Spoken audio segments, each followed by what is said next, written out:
Hey, Jody here with weldingtipsandtricks.com. Today we're doing overhead stick welding, and this is tips for a 4G plate test.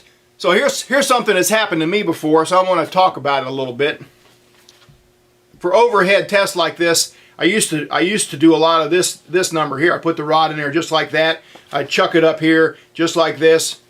I'd be all propped and nice and good. I have my hands all locked in here like this, and things would just be going perfect. And then all of a sudden, a big ball of fire comes down and lands right in this little, and look at all the little nooks and crannies right in there where fire can stick. All right, big ball of fire comes down here, and you're almost to the end of your rod, and you're, son of a gun, that's getting hot. I can make it, I can make it, I can make it. And you make it, and then you got a $50 size blister on your knuckle. It gets infected and hurts like a mug for the next 3 months. No good, no bueno. Just by changing things up a little bit, instead of doing that, maybe putting the rod in there like this and holding it like this. That way when the fire comes down, it's just going to bounce off and probably won't hit you anyway. So that's a tip for you. One more thing also is that when you're doing that, I've done this before plenty of times. Even while I was filming this video, I did this. So this is something to always think about. Think about where your feet are.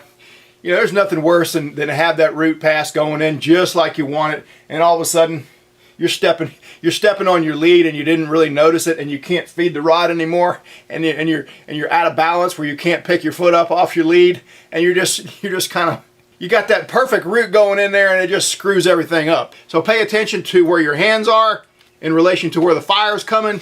Pay attention to where your feet are. Make sure you're not stepping on your lead. Also, it goes without saying, you're going to want to wear something with leather sleeves designed for overhead welding. The first thing I'm going to do is position this piece to the right height. That I'm using a stand from Triangle Engineering.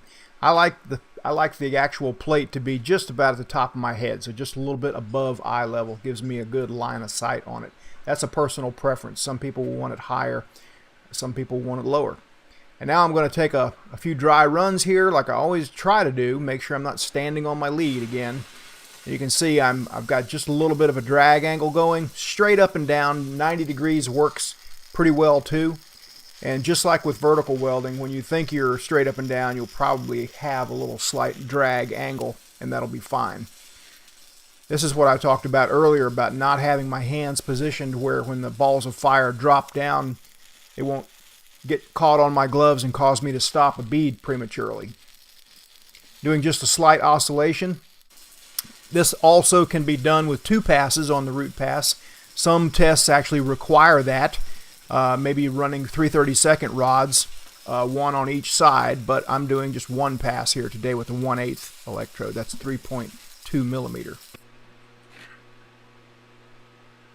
Also, you can kind of stabilize your rod with the second hand like this for restarts. What I do is I'll get it started, and then gradually as things start going well, I'll gradually move my hand down and gradually completely release it to where I can feed the rod without, because that rod gets hot. So if you've got a glove on that hand and you're holding it the whole time, it kind of can get annoying. Another quick shot of the root pass here, keeping a tight arc. Not jammed in there to where you can, snuff out the arc, but a tight arc. And that leaves me with a pretty big root pass, which is what I wanted, because that'll let me only put 2 passes in there and fill it up. And you can kind of see how low I am after the root pass. About 1/8 of an inch below flush, a little bit more than 1/8 of an inch below flush is where I am now. So 2 more passes will fill that up. Now, the first one is stacked halfway over the root pass and just barely coming out to the edge of the bevel there. Again, paying attention to rod angle and arc length, keeping a nice tight arc. I'm about at 120 to 125 amps right here.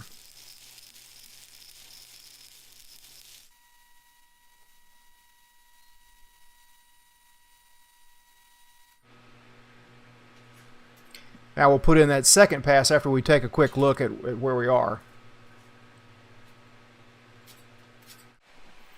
Okay, now you see how there's plenty of room there to get the next bead in there. That's very important. Always plan one bead ahead. Leave yourself enough room to where you can penetrate that bead.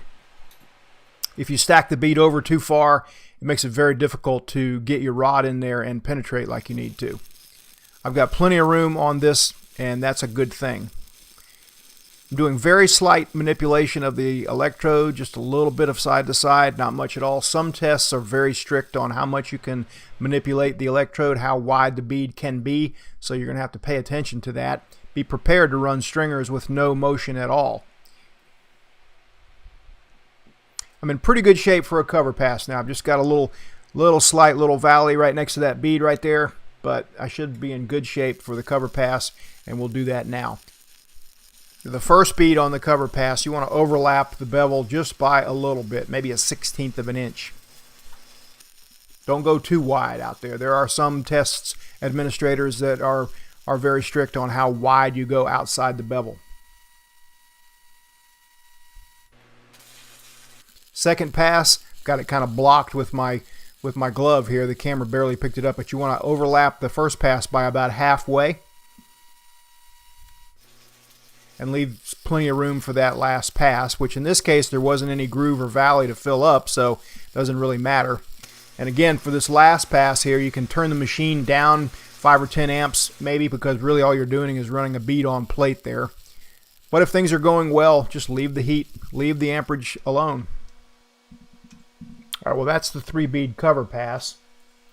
Now the same tips that apply for this test, and that is setting that machine hot enough where the rod won't stick when you hold a tight arc, and then hold a tight arc. That applies to just about any overhead welding, especially with 7018. So whether you're climbing underneath a trailer and welding some kind of bracket on, or a piece of heavy equipment or whatever, same things apply. You know, you want to have that set almost as hot as you would welding flat or horizontal, and you want to keep that arc length tight, because even though it looks like you're right in the puddle, you have an arc length because the rod is burning up inside the little cone of flux around it. So that's the best advice I could give you. Use enough amperage that when you hold a tight arc, it won't stick, then hold a tight arc. Also, plan one bead ahead, always, to leave room for that next bead. Well, that's all I got today. Thanks for watching. We'll see you next time.